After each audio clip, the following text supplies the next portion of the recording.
உடனே வில்லிக்கு வந்து ஒரு ஆப்டான பேசாவே டெலிவரி எல்லாமே இரிட்டேட்டடா இருக்கு. என்னங்கற நீ நான் சும்மா தான இருக்கேன். தாட் ப்ராசஸ்ல நான் கொஞ்சம் வில்லங்கமா யோசிப்பேன். சம்டைம்ஸ் டிசப்பாயின்ட்மென்ட் வரும்போது அதை ஏத்துக்கிறதுக்கு ரொம்ப ஒரு சின்ன டிசப்பாயின்ட்மென்ட் கொடுத்தாலும் பயங்கர பழி வாங்குற உணர்ச்சி ரியல் லைஃப்லயே இருக்கு. பேச்சுல இருந்து நடை உடை பாவனையில இருந்து எல்லாமே கண்ணுல பேசுறது, ஒரு பார்வை பாக்குறது, திரும்புறது. என்ன பார்த்து வந்து அவாய்ட் பண்ணுவாங்க. ஐயோ இவன் உள்ளே பெத்த என் வயிறு எப்படி திரும்ப எரியுது, நீ எல்லாம் நல்லா இருக்கு. பெரியவர் வந்து என் மண்டை மேலேயே போட்டு ஒரு கொட்டு கொட்டினாரு. எல்லாரும் போறாங்களோ அந்த மாதிரி இது எங்களுக்கு ஒரு தொழில். அறியாதங்கிறதே இருக்கு. இதுல வந்து எப்படி அனுப்புவாங்கன்னா உனக்குலாம் வந்து குழந்தை பிறக்காது. விஜய் வேலைக்கு சேர்த்துக்கப்பா.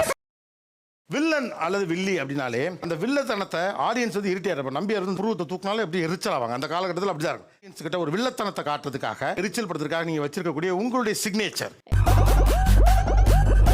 ஆப்போசிட் ஆளுங்க நம்ம கிட்ட பேசிட்டு இருக்கும்போது இந்த பக்கம் திரும்பும் போது நாங்க ஒரு லுக்கு கொடுப்போம். பேக்ரவுண்ட் மியூசிக் வரும். அப்ப வந்து நிக்கும் போது பேசவே பாருங்க.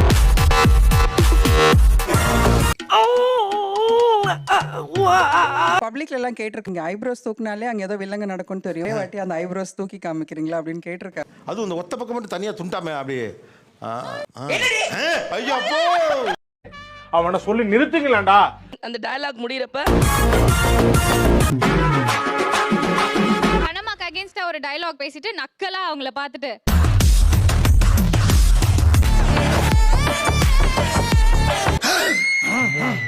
வில்லன் நடிகரை பார்க்கிற போது நீங்கள் அவர்களிடம் தெரிந்து கொள்ள விரும்புகிற விஷயம் என்ன? நான் ஸ்கூல்ல டீச்சரா இருக்கேன். வீட்ல வரும்போதும் அந்த டீச்சர் கேரக்டர் வந்து வெளியே வந்துரும். ஃபரினா மேடத்துல தான் கேட்கணும். வந்து பார்த்த உடனே வில்லிக்கு வந்து ஒரு ஆப்டான பேசாவே இருக்கீங்க.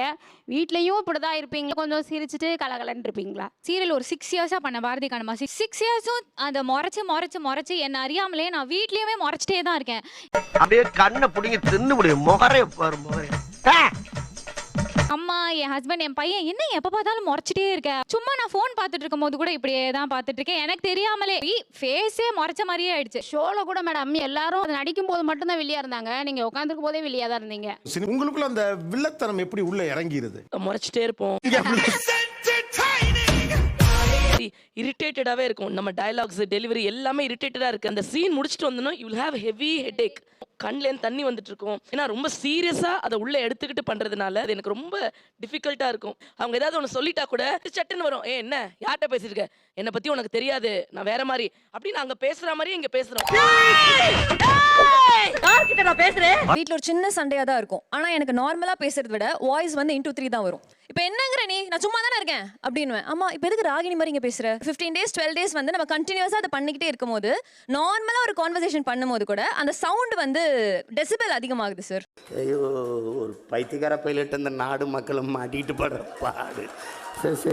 நம்ம பேசுறதுல மட்டும் தெரியாது சார், நம்ம டிசிஷன் மேக்கிங்லயும் இந்த பிரச்சனை இருக்குது. எங்க அப்பா என்கிட்ட ஏதாவது ஒரு சஜஷன் மாதிரி கேட்டாலுமே என்னோட தாட் ப்ராசஸ்ல நான் கொஞ்சம் வில்லங்கமா யோசிப்பேன். சம்டைம்ஸ் எங்க அப்பா என்கிட்ட சொன்னார், எங்க அப்பாவும் எங்க அம்மாவும் ஏன் இந்த மாதிரிலாம் யோசிக்கிறேன். ஏன் பண்ணி பார்த்தா நான் அப்படி யோசிக்க மாட்டேன். ஜென்ரலா நான் ரொம்ப காமான கை, சில் கூலான கை. பட் ஏன் எனக்கு அந்த மாதிரி நான் யோசிக்கிறேன் அப்படின்ற ஒரு தாட் நமக்குள்ளே வரும். கேக்குறது கொஞ்சம் கசப்பா இருந்தாலும் இதுதான் உண்மை. கண்டினியூ வந்து எங்க அம்மா கிட்ட இருந்து கால் வரும்போது நான் வந்து என்ன பேசினேன்லாம் எனக்கு தெரியல.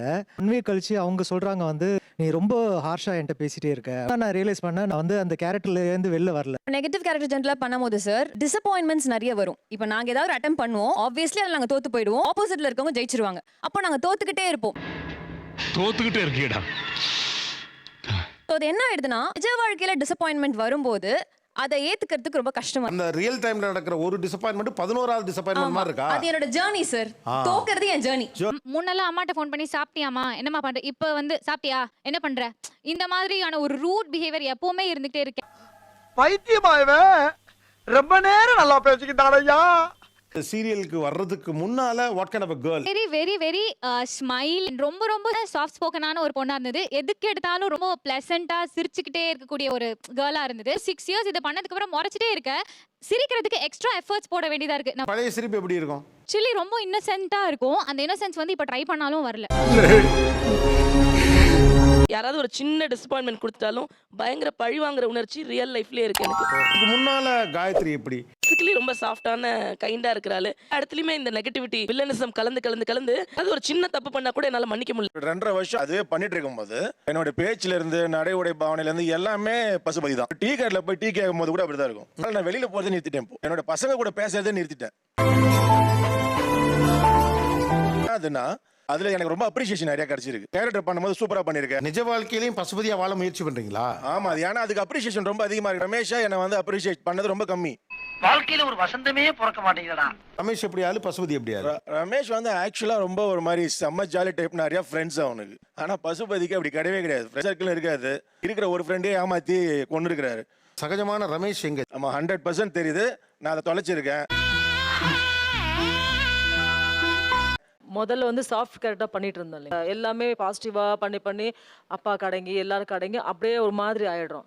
அதுக்கப்புறம் என்னாச்சு, எனக்கு நெகட்டிவ் கிடைச்சது. அந்த நெகட்டிவ் பண்றதுக்கு என்ன ஆகுதுன்னா, இல்ல அந்த கண்ணுல பேசுறது, ஒரு பார்வை பாக்குறது, திரும்புறது. ரொம்ப நாட்களாக சினிமாவில் நடிக்கிறவர்கள் அப்படி இருக்கிறது இல்ல. இது ஒரு நல்ல கேள்வி. அவங்களோட காலகட்டம் கம்மி. சீரியல்ல வந்து ஜாஸ்தி 6 இயர்ஸ் இவ சொல்றானா, 6 இயர்ஸ்ல எத்தனை நாட்கள், அத்தனை நாட்கள் அவங்க வாழ்றாங்க. சினிமால அப்படி கிடையாது. நோட் பண்ணுங்கப்பா பின்றாம்பா.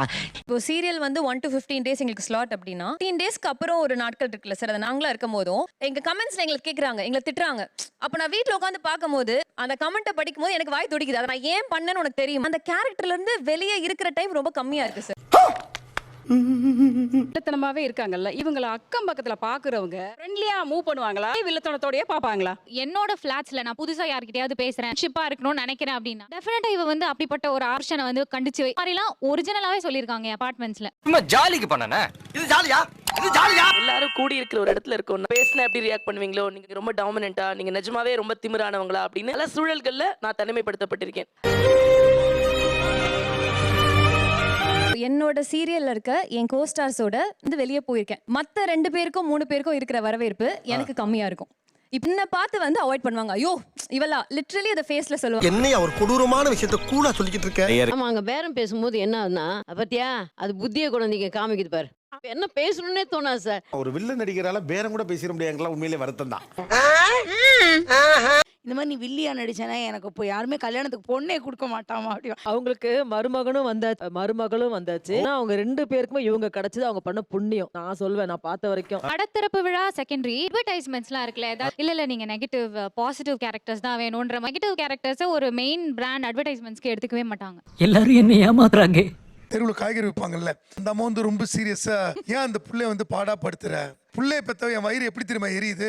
நீ எல்லாம் நல்லா இருப்பியா? அந்த டைம் வந்து உண்மையில பயந்துட்டு சார். அந்த வார்த்தைகள் வந்து அவ்வளோ பவர்ஃபுல்லா இருக்காங்க. ஒரு நிமிஷம் அப்படியே ஆடி போயிட்டு.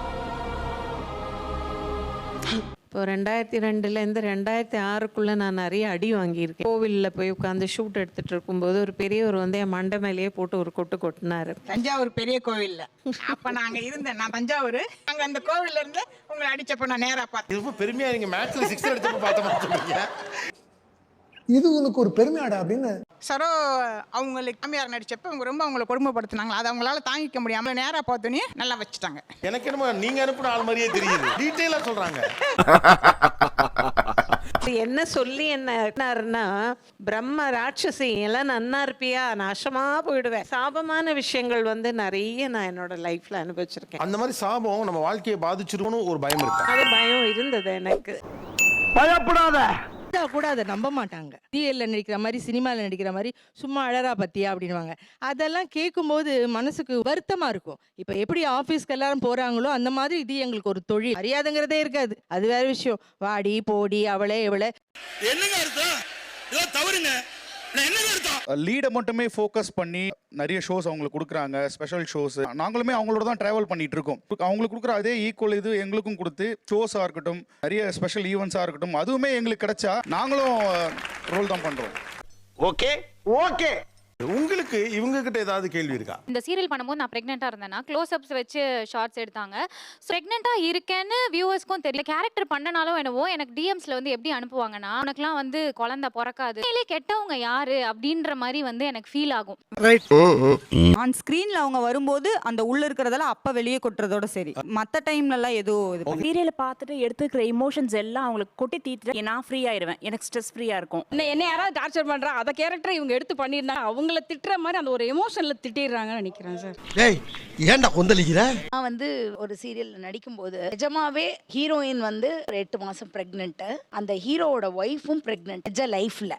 நான் அவங்க மேல வந்து அப்படியே இப்படி மண்ணை வாரி தூத்தி உன்னை குழந்தை பிறக்காது செத்து போகணும்னு அடி வயத்துலேருந்து சொல்லி சாபமிடுற மாதிரி ஒரு சீன் நான் நடித்தேன். எனக்கு உடம்பெல்லாம் வைப்ரேட் ஆச்சு, பயமா இருந்தது எனக்கு.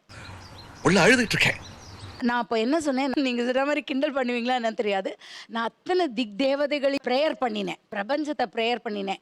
நான் நடிக்கிறேன் அடிவாயத்துலேருந்தெல்லாம் நான் சொல்லலை. இது நடிப்பு, எனக்கு தொழில், எதுவுமே பலிச்சிடக்கூடாது. எல்லாம் பார்த்துப்பா.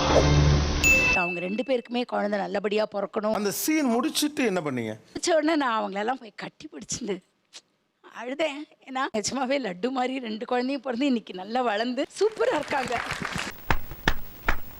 சூப்பரா. வெண்ணிலாவை அடிச்சு கீழே சொல்ற சீன் ஒன்று. சரி எனக்கு இதை பண்ணவே பிடிக்கல, வேணாம் நம்ம வேற மாதிரி பண்ணி தான் ஆகணும் அப்படின்னு சொல்லி முடிச்சுட்டு வேற அந்த பொண்ணு கீழே விழுந்திருக்கிறத வேற ரொம்ப வருஷமா பாக்குற மாதிரிலாம் இருக்கும். அதெல்லாம் ஓவர் கம்மே பண்ண முடியல. என்ன கொடுமை சரவணனது. தாத்தா வந்து நீ உருப்பட மாட்டாடா, நாசமா போயிடுவேன்னா தாத்தா திட்டுவாரு. வீட்டுக்கு போயிட்டு ஒரு மாதிரி நான் டிப்ரெஷன் நானே போயிட்டேன். ஃபர்ஸ்ட்லாம் எதுவுமே நடக்கல, அவர் ஒரு மாதிரி சோகமாவே இருக்கேன். அந்த நைட்டை வந்து எனக்கு வந்து ஸ்லீப் பேரலைஸ் வந்துருச்சு. டக்குன்னு எந்திரிச்சிட்டு அம்மா கால் அடிச்சு ஒரு மாதிரி ரொம்ப ஃபீல் பண்ணி பேச ஆரம்பிச்சிட்டேன். ஃப்ரெண்ட்ஸு கால் பண்ணி வரையாடா. அட கன்றாவிய, எப்படி இந்த மனுஷன் எப்படி ஆயிட்டாரு பாத்தியா? நம்ம பாசிட்டிவான ஆட்களோட கனெக்ட் பண்ணிப்போம். இப்போ ஹீரோயின்ஸ் எல்லாம் ஏன் உங்களுக்கு பிடிக்குதோ, அவளும் என்ன மாதிரி பாவம், அவளும் என்ன மாதிரி நல்லவன். இவங்க நடிக்கிறாங்கல்ல, அங்கேயும் நீங்கள் உங்களை கனெக்ட் பண்ணுவாங்க. ஏன் வில்லத்தனம் இவங்க கிட்ட இருக்கு, ஐ மீன் அவங்க கேரக்டர்ல இருக்கு. என்னது அது சொல்றதுக்கு தான்டா நான் ஆவலா இருக்கேன். ராகினி, ஸோ அவங்களோட கேரக்டர் அப்படியே கொஞ்சம் எனக்கு சூட் ஆகும் சார். ராகினி தான் அவங்களுக்கு நிவின் கிடைக்கல அப்படின்றதுக்காக காவேரி கஷ்டப்படுத்துவாங்கல்ல, அதே மாதிரி எனக்கு ஒண்ணு கிடைக்கல அப்படின்னா அது எப்படியாவது கிடைச்சிடணும், அந்த மாதிரி நான் யோசிப்பேன். மயிலோட அம்மா மாதிரி எங்க அம்மாவும் தான். எங்க அம்மாவும் நாங்களும் 3 பொம்பளை பிள்ளைங்க வீட்டுல, ஒரே பையன். ஏதாவது போய் சொல்லினாலும் என் பிள்ளைகள் நல்லா இருக்கணும். ஃபரீனா பாரதி வந்து இம்பார்ட்டன்ஸ் கொடுக்கல, ஒரு இடத்துல வந்து ஒரு ரெஸ்பெக்ட் கொடுக்கல அப்படின்னு அவங்களுக்கு என்ன அந்த தோணுமோ அந்த மாதிரி நமக்கே இவங்க இம்பார்ட்டன்ஸ் கொடுக்கல, நம்ம எப்படி குறைஞ்சவங்களா போயிடுவோம், நம்மளும் எல்லாத்துலயும் பெர்ஃபெக்டா தானே இருக்கோம் அப்படின்னு தோணும். நாடு எங்கேயா போகுது? எல்லாம் அங்கதான் சார் போயிட்டு இருக்குது. சக்தி வேல்ஸ் மாதிரி கம்பேரிசன் சார். அவன் வசதி நான் மட்டமா, எல்லா விஷயத்தையும் அவனை நீ ஹைலைட் பண்ணி காட்டுற, என்ன வந்து டிமோட்டிவேட் பண்ணிட்டே இருக்கேன்னு. So comparison sir. மகாலட்சுமி அம்மா இருக்கு, எங்க மாமியாரும் உங்களை அப்படியே டிக்டோ ஒண்ணு சார். ஓ வில்லத்தனம் என்னன்னு தான் நான் எங்க மாமியார் இதுதான் உங்க வில்லத்தனமே. சூப்பரா சொன்னீங்க. இப்படிதான் இருக்கு. இவங்களை வந்து ஒரு ரசிகையா தான் நான் பார்ப்பேன் எப்பவுமே. ஹீரோயினுக்கு எப்படி ரசிகையோ, ஹீரோவுக்கு எப்படி ரசிகோ, அதே மாதிரி இவங்களுக்கு. ஆனா நீங்க ஃபுல் ஃப்ளெஜ்ட் எல்லாத்தையும் பாப்பீங்க, ஃபிக்ஷன் நான் ஃபிக்ஷன். ஆமா, பாரதி கண்ணம்மா ரிப்பீட் அது 6 வருஷம் முடிச்சு அதை பார்ப்பாங்களாம். 5 to 6 உங்களை விஜய் டிவில வேலைக்கு சேர்த்துங்கப்பா, ஸ்லாட் டைம் தெரியுது. சீரியல் பேர் மட்டும் கேட்க சொன்னேன் வரிசையா. வாசப்பராப்ல தம்பி, விஜய் டிவியில் வரக்கூடிய சீரியல்களை வரிசைப்படுத்துக. சொல்றேன்ப்பா. சக்திவேல் 1:30 மணிக்கு, கண்மணி அன்புடன் 2 மணிக்கு, மகளே என் மருமகளை 6 மணிக்கு, ஆகா கல்யாணம் முடிஞ்சிச்சு. 6:30க்கு பூங்காத்து திரும்புமா. மத்தியானம் இது கடையில தென்னை மெல்ல பேசு நடுவுல வருதா? 7 மணிக்கு மகாநதி. சூப்பர். 7:30க்கு பாண்டியன் ஸ்டோர். 8:15க்கு ஐயனார் துணை. 9 மணிக்கு சிறகடிக்க ஆசை. 9:30க்கு சின்ன மருமகள். 10 மணிக்கு சிந்து பைரவி. 10:30க்கு மறுபடியும் மகாநதி. மறுபடியும் 10:30 போறாங்களா? 11 மணிக்கு டிவி ஆஃப் பண்ணிட்டு போய் தூங்குவேன். யார் சாமி இவன்? எங்க இருந்து வந்திருக்கான்? சின்ன சேனல் எதா இருந்தாலும் அது கொஞ்சம் ஆதரவு கொடுங்க. உங்க பொண்ணான கையை கொண்டு அந்த பெல்லில தட்டிடுங்க. அவங்களுக்கு சப்ஸ்கிரைபர் 5-10 ஏறுனா அவங்க மனசு சந்தோஷப்படும். அவங்க வீடியோவும் பாருங்க.